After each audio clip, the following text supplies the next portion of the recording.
biasa. Kalau kurang sakit tekan mokso ini ya rada dawa iki. Lah zamane wis mlaku suwene-suwene pirang-pirang taun. Lah apa sing Raden Abiyasa ya saiki wis gedhe kok ya. Tak ora-orane ya wis Joko to ya. Lah wong Prabu Sentanu wis kondur tepet suci kok. Prabu Sentanu Prabu Sentanu Ratu Ngastina iya. Malah ora mung kuwi. Putrane loro. Kale omah-omah karo Dewi Durgandini iki kagungan putra loro. Raden Citranggoda karo Raden Wicitrawirya. Loro-lorone ayo mati. Wah, ora kok. Rumasaku kaya agek delok kok ya sing mati wis wong pirang-pirang. Aku sing tanu wis kukut wis dibanjut karo dewa kae kok ora eling kae. Oh iya ya semoco ngono.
Kurian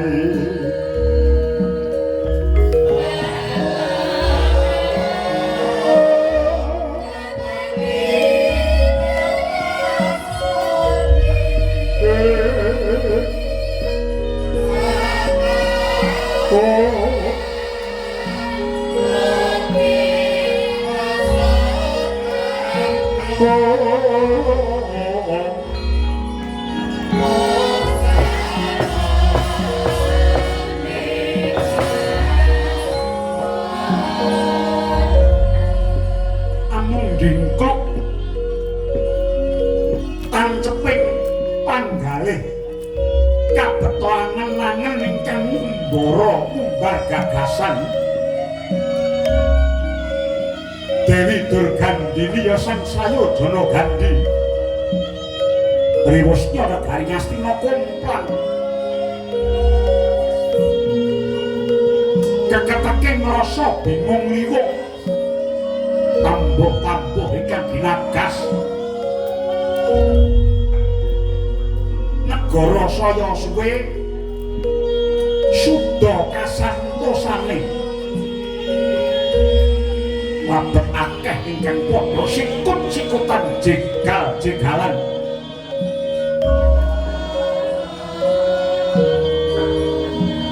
kathah kadipaten ingkang medal boten manunggal kalih negari Ngastinapura saking katebian luluran ingkang putra Sang Dewa Brata Hanyakerti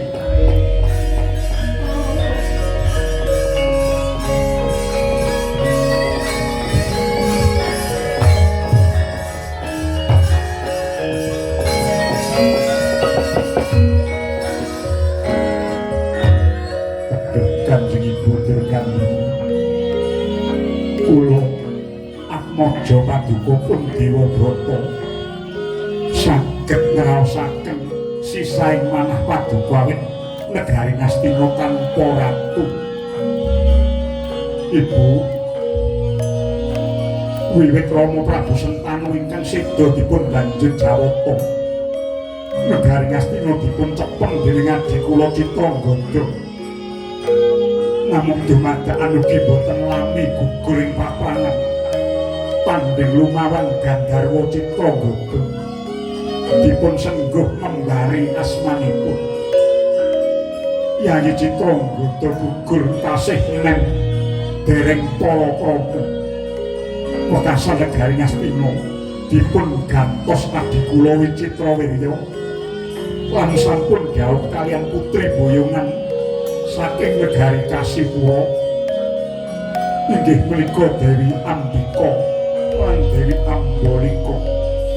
Ewa dene boten danu adi kula Wicitra Wirya kapundhut dening Kang Maha Kuwasa. Sakmangke negari Ngastina komplang kados sengkapun. Ibu murih penggalih paduka saged tentrem.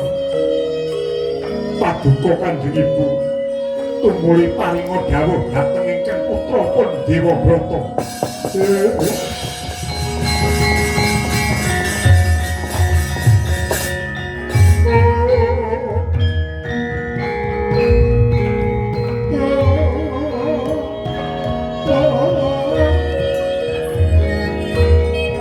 Wiris harta pawo wiris harta pawo mutengan tersing karsaning sun dening kanyut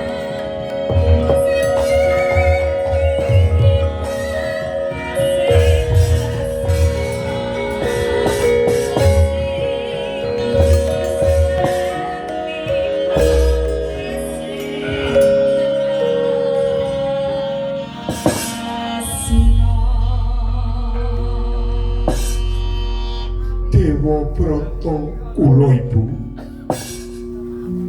nganti pupus pangarep-areping pun Ibu awet kahanan Ngastina saiki saya suwe saya kisruh akeh ratu tetelukan Ngastina ingkang bakal misah sanggon-gon ana dartah merga padha golek menang wong cilik dadi korban larang sandang lan pangan merga padha numpuk bondo lan kaya mung kanggo nyukupi butuhe dhewe lan gegolongane tanpa mikir marang kamulyaning para kawula dasih ya iki kenan dadekake samar lan kuwatiring pun Ibu ya nggih. Ibu dawuh paduka leres malah sakmangke para kawula sampun boten pitados dhateng punggawaning negari menika sanget mbebayani sanggen-gen kathah para kawula ingkang kumawantun ngobong griyaning para punggawa praja jarah rayah bondo kaskayaning negari ingkang winengku dening nayaka panenggating praja ingkang saperangan wonten ingkang boten jujur. Duh Ibu, inggih perkawis menika ingkang tansah ngadeg wonten ing manah kula ugi. Dewabrata negara Ngastina kang semene jembare ora murung mung pawut kocar-kacir yen tanpa ratu. Mula saka iku nggih leh ning adimu kuwalon Citrangada lan Wicitra Wirya wis gugur. Gelem ora gelem ya mung kowe ingkang kudu dadi ratu Ngastina kula.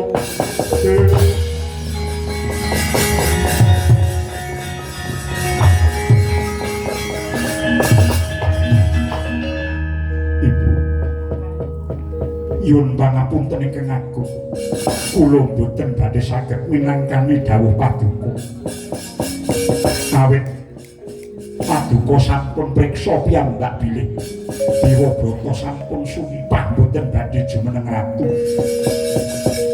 lan sampun sineksen dening sinten kewala nalika kula tasih alit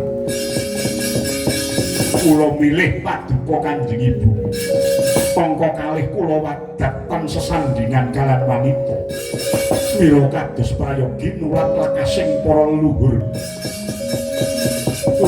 kula ing jaman kina ingkang nyebataken bilih menawi wangsa ratu menika cures randhaning ratu saged nyuwun nugraha putra dhateng darah Brahmana inggih menika darah Brahmana ingkang kaanggep suci lahir datosipun ing muni wonten tuladha rikala jaman Maespati kathah para satriya ingkang dipun perjaya dening Sang Rama Bargawa inggih sang Resi Bargawa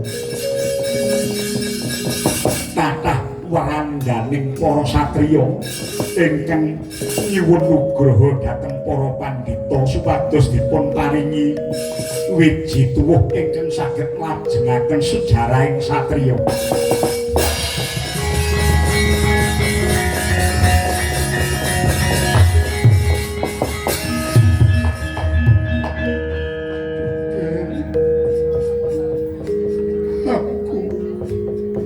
Banjur tansah eling karo adimu ing Satwarga. Abiyasa bocah wiwit cilik ora pamuk.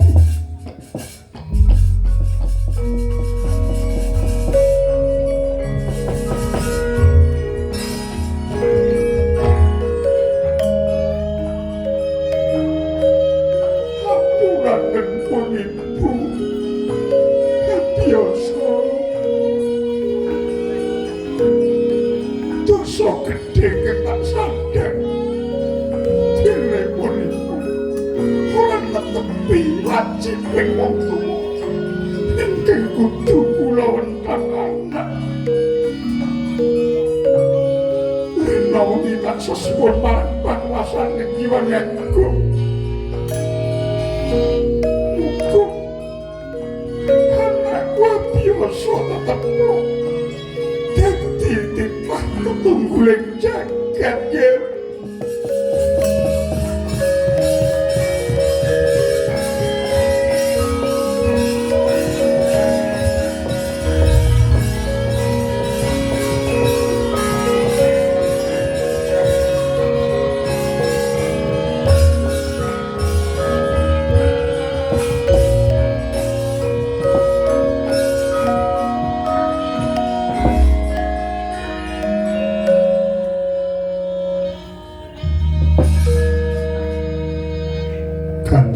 Jimat pangayoman kula sampun sangat keronto-ronto ing manah Kanjeng Ibu. Iya ning aku percaya mesti dina-dina anakku Abiyasa tansah diwulang kautaman surasaning weda lan gedhekake panembah.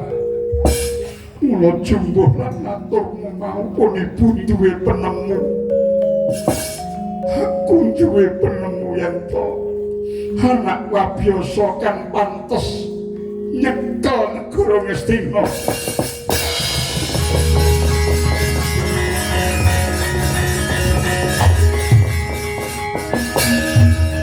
Wong mangu-mangun gong ganduan rimang lelem notang pokanding Kanjeng Ibu kaluhuran dawuh patuh sakmangke sisan damel Yaya Abiyasa ulung gentosi warandanipun Yayi Wicitrawirya inggih menika Ambika mewah Ambalika supados tedhak turun Yaya Abiyasa ing benjang tetep saged nglajengaken bumi Ngastina niki.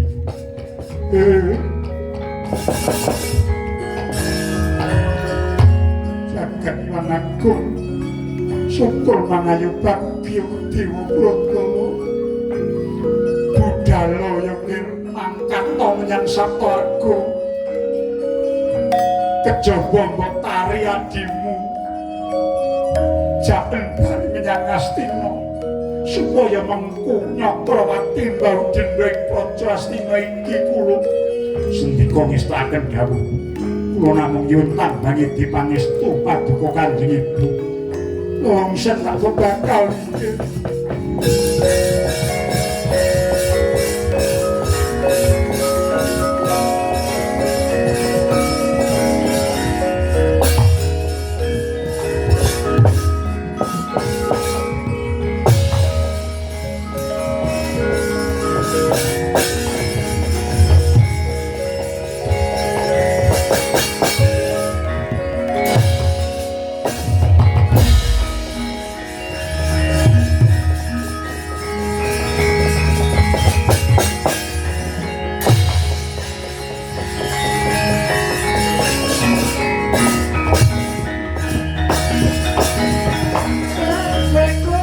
Satya prajurit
miring ulun kapur borisan murbengrat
wastane wujude ana pating parencu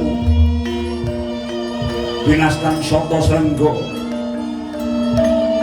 ing nguni wiwit jumenenge ingkang mapan ing kono ingkang ndaweksa winastan Putut Supalawada ing nguni ingkang temah dadi cantrike Begawan Manungayasa nganti tumedhak tumurun marang sekutren dhateng Bambang Sakri.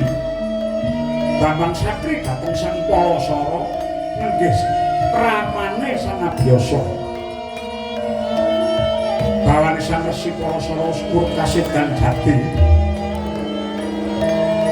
Ing mangkene nggawe kono nenggih putra kinasih Sang Kresna Dipayana. Dewayana Ancaka Prawa Sutikna Prawa. Ya Sang Wiyasa ya Sang Abiyasa. Rengken Galanggung polah gelenging panesti manembah pring Bathara Luhung kanthi angidung suci. Ingkang mungguh ngayun anenggih cantrik dumya. Dadi mangkono pangucitaning galih lamun to kabaring lisan sinartan gumaring gering para wasupitri tantrek manguyu jejanggan indung-indung ulu guntung galuntung liwah para mentrik ruming mulat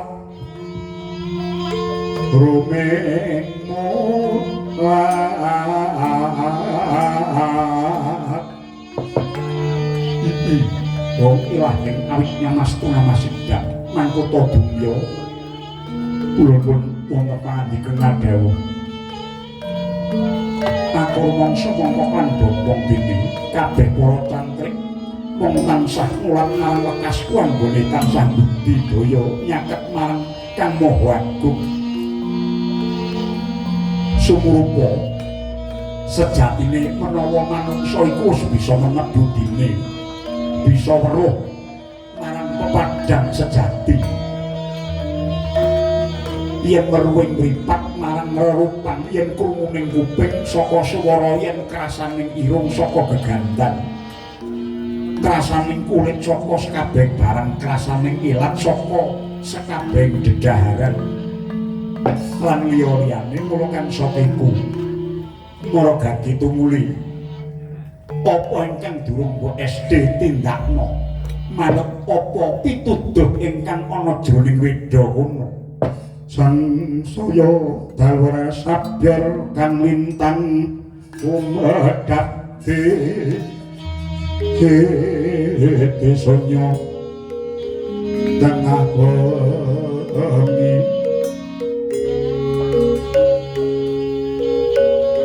lumrah gandaning puspita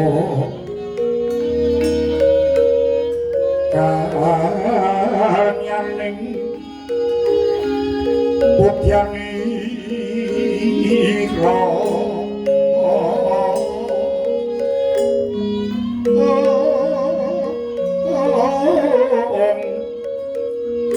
sang Dwijawara prenengan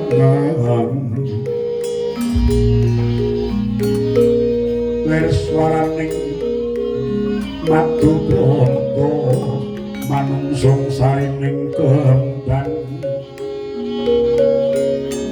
manungsung sarining kembang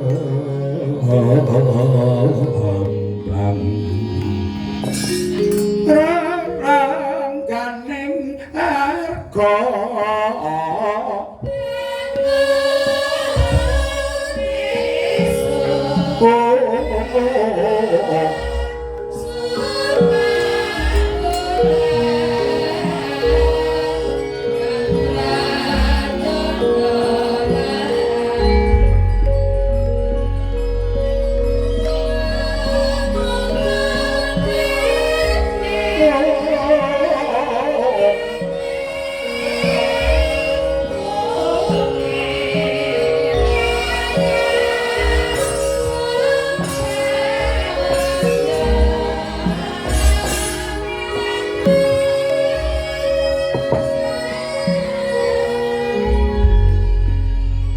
Yojo kaget pun kakang Dewa Brata ingkang prapta inggih meyayi. Waduh kakang pangabekti kula mugi kunjuk sandhaping pemuda paduka kakang Dewa Brata. Iya ya Di. Abiyasa tak tampa gawe gedhening atiku pangestunipun kakang tumuli tampan ana yayi. Kapundi nggo jimat paripih kakang. Sinten ingkang kepandherek jengkar paduka kakang saking Purayaga negari Kastina. Akeh para prajurit mewah panambating praja mung tumeka ana sukuning mukir. Padha kakang sasakarawan Dewa Ngejawantah bingeng manah tanpa pepindhan. Suami kula turun ingkang prayogi kakang.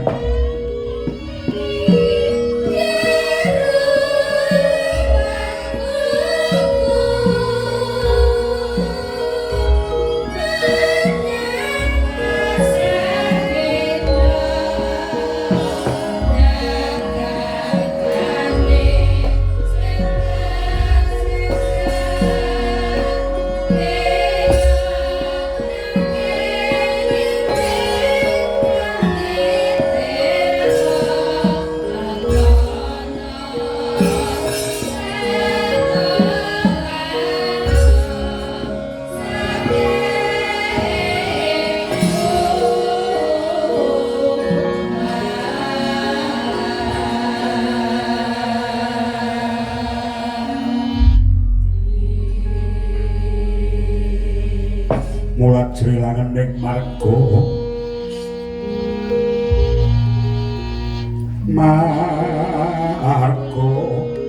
manghayat minggahing Prabata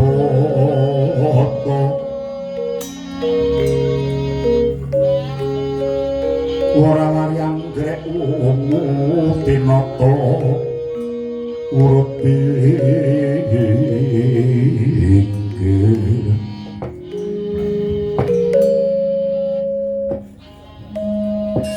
Aduh kakang Mas, daya-daya ingkang rayipun abiyasa nyuwun dawuh. Wonten wigatos ingkang pundi sarta menapa wonten dawuh saking Kanjeng Ibu Durgandini ingkang lumantar paduka kakang Dewa Brata. Yayi. Ngene ya, Di. Wis murut kasedan jati Kanjeng Rama Prabu Sentanu Kapura suwe lan uga putrane Kanjeng Rama kelawan Kanjeng Ibu Durgandini yaiku Yayi Citranggoda lan Wicitrawirya uga wis kapundhut ana ing pangayunaning dewa. Siadi mesakno marang Praja Ngastina ingkang titi mangsa iki komplang. Sejatine adhiku si Wicitrawirya nggone ngasta pusara praja hambek adil para marta ewadene ora ana uripe. Samengko sepuluh ning tepet suci negara tanpa pengayem Makutha Raja. Mula tak jaluk sira Yayi gelem dadi ratu Ngastina. Gunjang Kanjeng Langit klap-klap bergencanging alis tulisan mawe gandrung. Ulun sewu Kakang Dewa Brata piye iki? Kula sanget prihatos dene negari Ngastina tanpa ratu. Nanging Duk Kakang, kula tanpa beda kalian paduka Kakang, kula remen nengenaken dhateng kabrahmanan. Kula remen ulah kapanditan kasupatan, gayuh kasampurnan lampah brata laku prihatos. Kula kepengin namung netepi darmaning gesang kula kanthi cara pandhita abiyasa. Wong urip laku dharma iku ora kudu mendhita. Tak baleni sepisan maneh wong urip laku dharma kuwi ora kudu mendhita. Kakang, babagan panembah sanget kula tengenaken. Kawit satunggaling margi gayuh nirwana menika inggih namung saking kandeling panembah. Yayi, uripe menungsa kuwi mung manembah. Yen mung manembah lan manembah, uripe tanpa piguna tumrap bebrayan gedhe mung tumrap awake dhewe tegese tanpa mikirake kalahajaning bawana. Suwe-suwe dadi wong sing nutup lawan emoh sesrawungan lan bebrayan, wegah melu majuning jaman. Mula Siadi biyen tau milih negara wis dikeparengake. Disekseni Dewa Narada mula tak tagih saiki.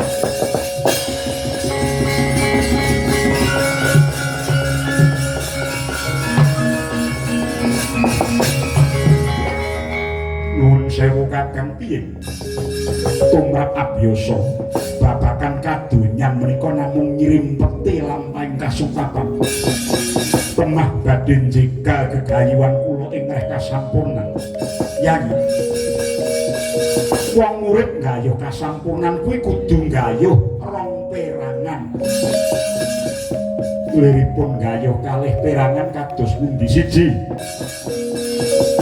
Wong urip kudu gayuh sampurnaning urip, uripe kudu piguna. Yaiku piguna tumraping sapadha-padha angka loro sampurnaning pati.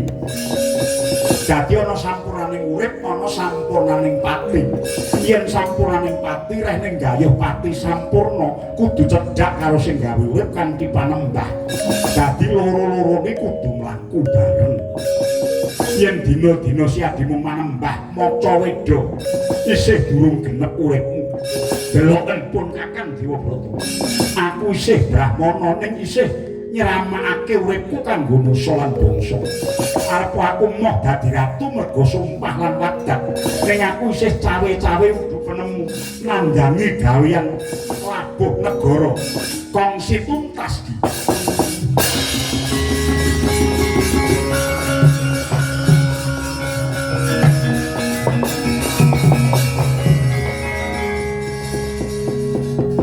Kula namung kepengin gesang satataning pandhita.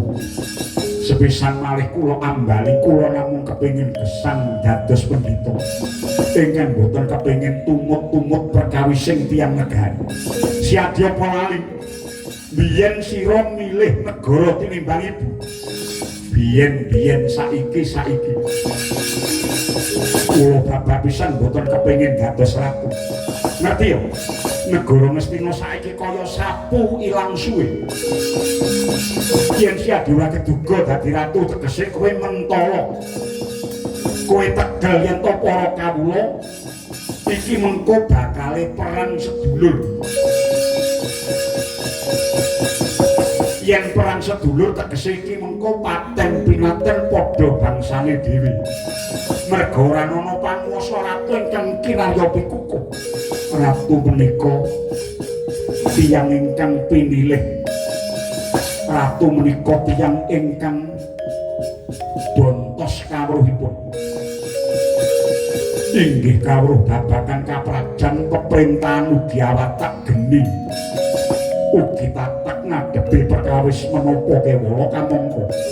Kula tebih saking bab menika menawi paduka meksa dhateng abiyasa tegese paduka njlomprongaken kula supados kula dadi ratu ingkang boten nguwaosi perkawis temah negari menika badhe risak ora mung rusak nanging rusak ajak-ajak dosa golek kanca.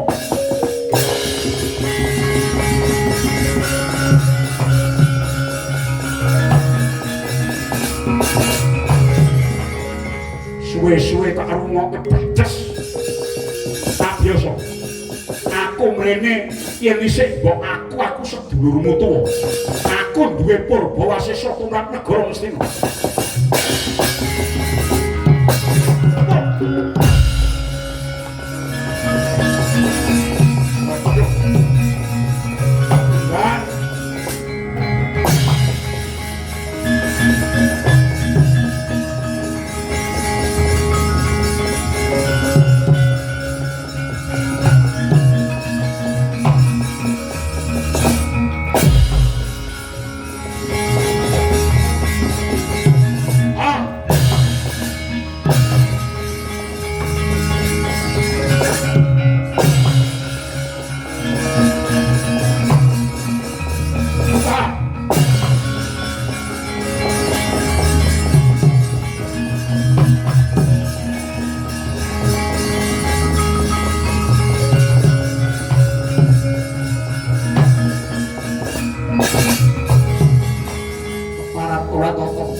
Kowe mung andahane adikku teko wani karo Dewa Brata. Sing tak wedeni apa? Kae guruku sejati. Sapa sing maksa marang rasane guruku? Murite sing ora trima.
Ora teges nggembela sirahku mung lama ing cangkrike abiyasa teko kowe waloh-wani karo Raden Dewa Brata. Ora weruh, ora tau krungu. Aduh, kula nyuwun pangapunten. Dumya.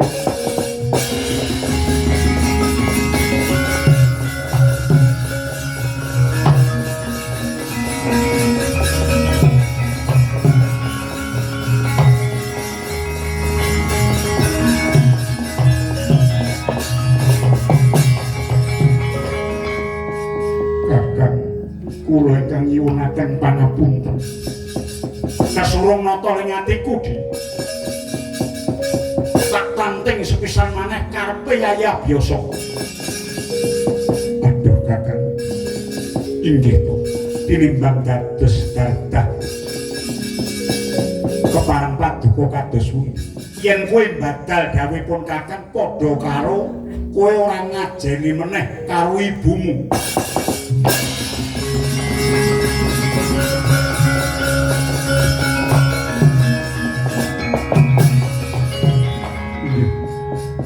Menawi ketela mekaten keparengipun Kanjeng Ibu, kula badhe nderek para padukung Kakang Diwabara.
Pamonging satriya agung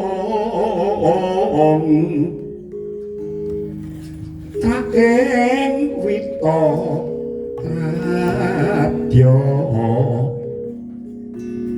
tutu ripananda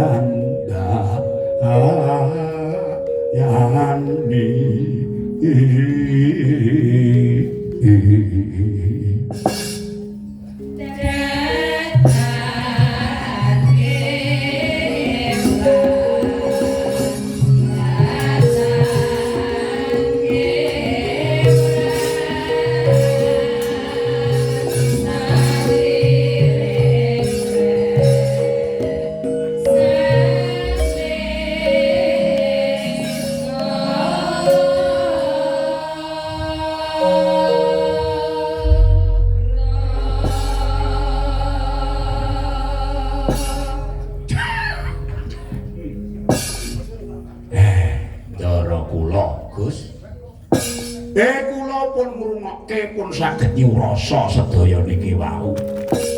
Iya Kyai. Aku kudu mituruti apa kang dadi dawuh Kanjeng Ibu Durgandini. Lah nggih. Kula nggih matuk sampun. Kaya idep-idep piye ya wong jenenge wong. Kalian malih yen dika nggih mboten gadah turun kok ya piye to? Aku mung kepengin dadi ratu. Nuruti apa kang dadi kapuhe Kanjeng Ibu apa dene Kakang Dewabrata. Nggih, kula pun bedhek mboten mung dadi ratu tok niki mungkin. Enek randane ratu niku ora wurungun diken ngepek sampeyan. Nek kaya kula kok jek meneh tengok-tengok kethuk. Padha karo disuguhi kethuk. Dumya kula Kyai kok ya melu nyang Ngastina. Iya kula menika badhe matur nanging bingung raos kula men kowe iki gurumu dadi ratu mosok pokoke nyantrik sakyana sakyane kok ora oleh apa-apa ya men gurune dadi entuk kamulyan kaya murite kecipratan mula wong melu ki karo wong ewangi melek ki enek unduhan. Inggih, ora mung jegegah-jegege ngono kuwi. Wis kok ngewangi prihatin Sabtu Warga ki nyatane ya munduh. Inggih, dadi punggawa negara ki penak lho. Apa kok ngarah ora biasa dadi ratu kok awakmu kok gur tukang ngeter-terke. Ayo ora mesti kowe kecipratan kamu ya.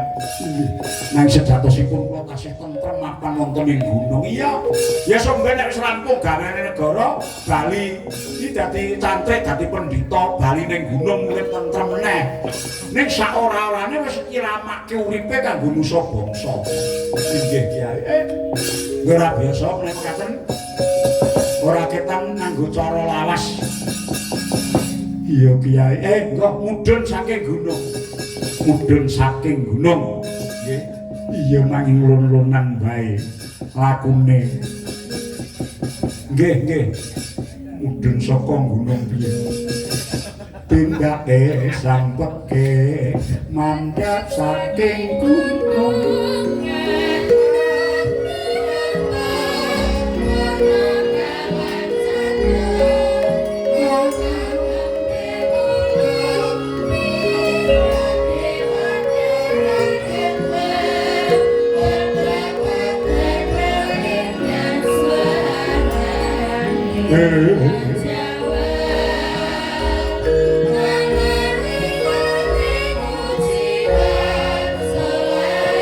Mareko den prayitno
biasa samarga-marga mlaksri langening marga ingkang nyata sesawangan endah dumadi saka kodrating alam ganjeng kang winus lan kadung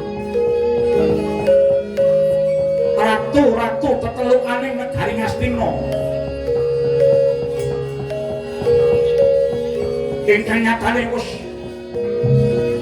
sawega njaba jroning paneh-paneh lakune ngene rasa mecal saking panuwas Ngastina.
Amun-amun lirku mampang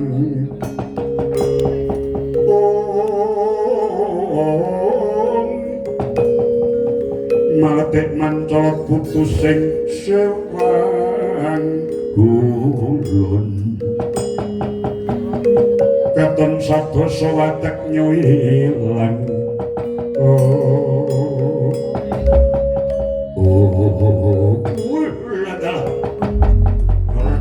Jatining alam kang tinuting jagat di Widawangsa wonten dawuh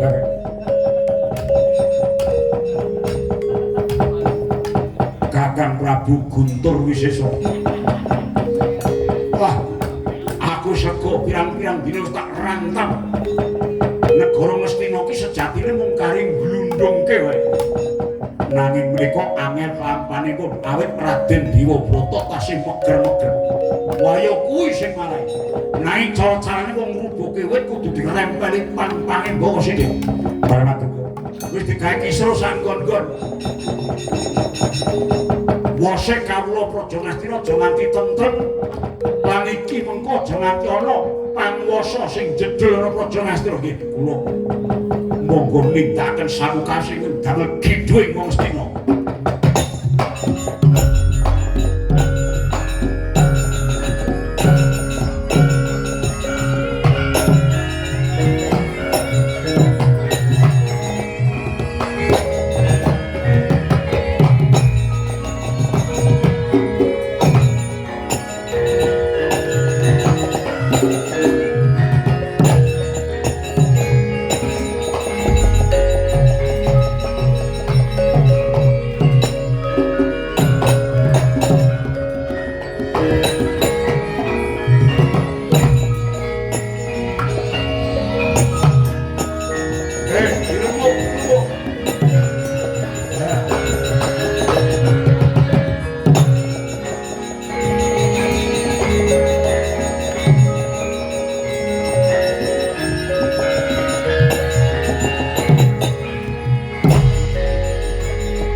Ing wewangunan sak nggon-nggonaning Praja Ngastina. Keparat kowe sapa? Ora susah roh haran. Mandhek apa ora nggonmu gawe kisruh? Ora iso. Kisruh ora kisruh Ngastina saiki wis tanpa tatanan. Sapa sing ngrasa ya kuwi sing duwe panguwasa. Yen ora gelem lereni aja takon dosa. Keparat wong klulah-klulur midak cacing ora keteng arwani ngendhek karo aku njaluk tak ilangi nyawamu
saking yudha sang guru hulu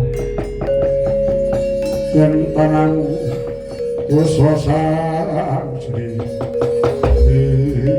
walah trembelane rumangsaku kur kaya wong desa tangane antep kaya wesi ngantem aku mabluk ora pepek blodak wah parah ketok lin jotos ngenteni Rama ane kulo jotose nganggo Rama aku ambrukku yo ngenteni iki ndak ora krasa wah parah do minggir sik mikir wong iki medeni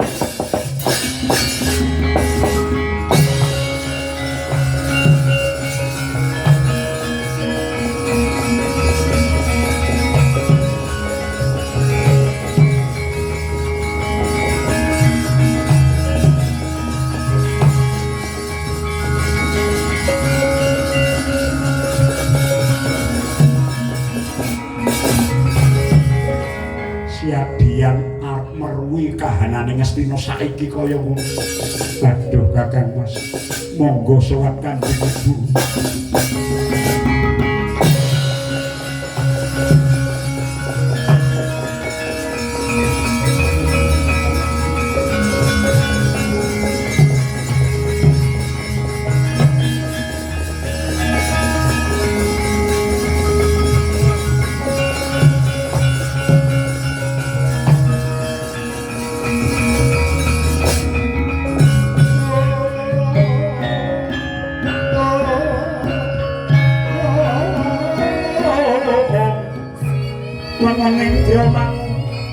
Mangkon kan warimang leleno tampongane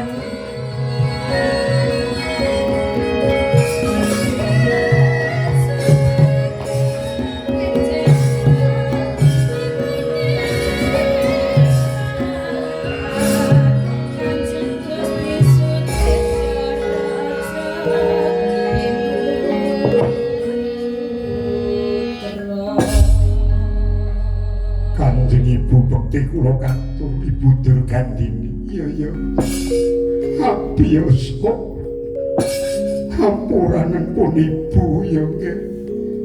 Kanjeng Ibu kula boten wenang lepataken paduka kawontenaning lampahan kedah kados mekaten Ibu. Iya syukur ora ngilang-ilangake mesti kowe dituntun jiwa ragamu dituduhke marang kautaman lan bebener sejati karo Kakang Begawan Palasara. Mula kang iku kaki aku ora malang tumulih peneh jer sira ingkang wis mumpuning samubarang ngaturaken panuwun Kanjeng Ibu. Kejaba kang wis ditandhakake dening kakangmu Dewa Brata iki warandane adimu Citranggoda lan Wicitrawirya ya kuwi Ambika lan Ambalika. Kula ning kakangmu Wadak, kakangmu Dewa Brata Wadak, kowe ngarang wulu ya nggih, ngarang wulu ngepek bojo tilas bojone sedulur. Iki kanggo lestarining darah Ngastina. Aduh inggih Ibu, menawi paduken keparing-paring dawuh kula namung ngestaken dawuh Dewa Brata lan Kyai Semar kula Ibu. Wonten dawuh Raden Ayu. Seksenana iki abiyasa tak dawuhake kelawan randane Citranggoda Wicitrawirya ya kuwi Ambika lan Ambalika. Nggih, kula sekseni. Menika kados wonten ing cantuka ingkang wonten ing Balumbak.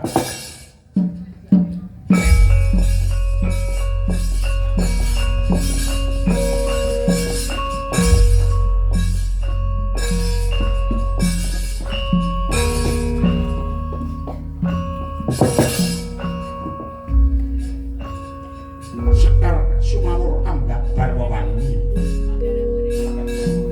Kekalihnya wis dadi garwaning Sang Abiyasa.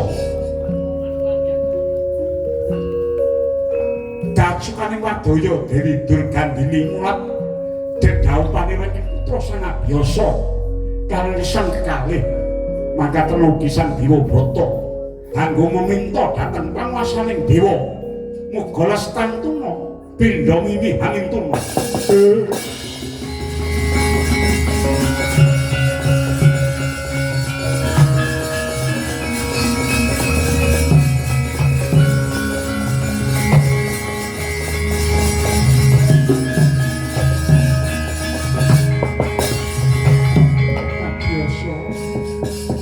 Luweh kang wigati maneh sira nglestarekna keprabon Ngastina aja nganti pedhet ing kene merga Dewabrata ora dadi ratu lan nglakoni waget.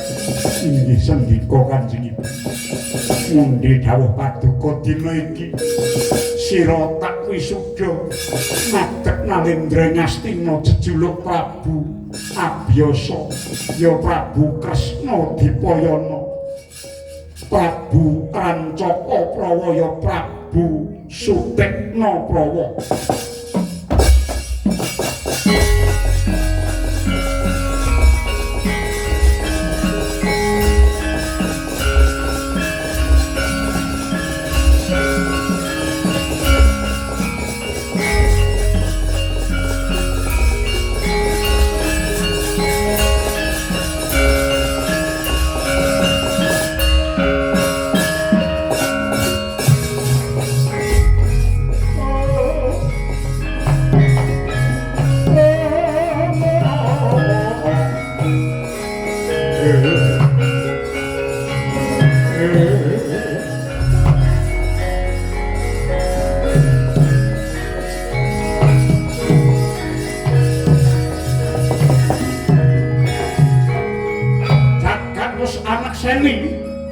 Resan Abyasa ngadeg Nalendra Ngastina jejuluk Prabu Abyasa Sang Kresna Dipayana, sigra-sigring kang nraka anengke Sang Dewabrata ya Sang Ganggaya Procak busana cara satriya ngadeg Brahmaning Talkanda apa parep Sang Resi Wara Bisma.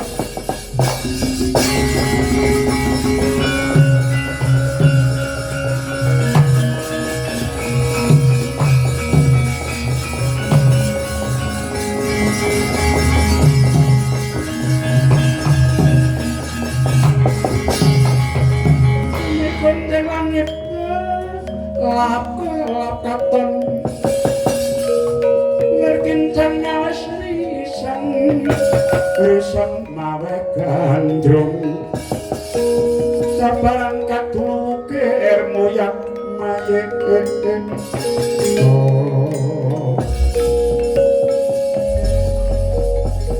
purnaning kang goro-goro panenggih Panakawan ingkang samya gegojengan ing tlatah Jawi Wetan.